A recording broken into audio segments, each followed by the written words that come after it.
আসসালামু আলাইকুম ভিউয়ার্স, আশা করি আপনারা সকলেই ভালো আছেন। আবারও আপনাদের মাঝে হাজির হলাম নতুন একটি ভিডিও নিয়ে।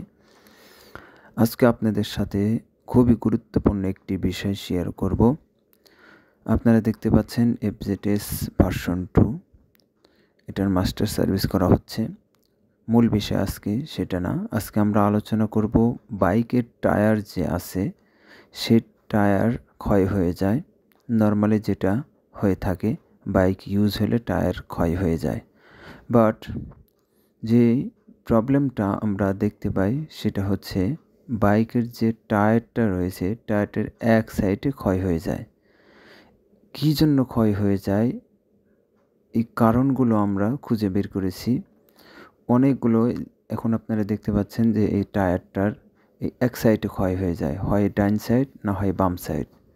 কেন এই ক্ষয়টা হয়, অনেকগুলো রিজন রয়েছে, সেগুলো আজকে আমরা আপনাদের সাথে শেয়ার করব। এটা দেখতে পাচ্ছেন ভার্সন 2 মনুষকের প্রবলেম হলেও সাইডে ক্ষয় হয়ে যায়, রিম টাল হলেও সাইডে ক্ষয় হয়ে যায়, হাওয়ার প্রেশার কম থাকলেও ক্ষয় হয়ে যায়, চাকা ফিটিংয়ের প্রবলেম হলেও টায়ার এক সাইডে ক্ষয় হয়ে যায়। যেটা মনুষক নেই, দুইটা সাসপেনশন রয়েছে, সেই দুইটা সাসপেনশনের একটা প্রবলেম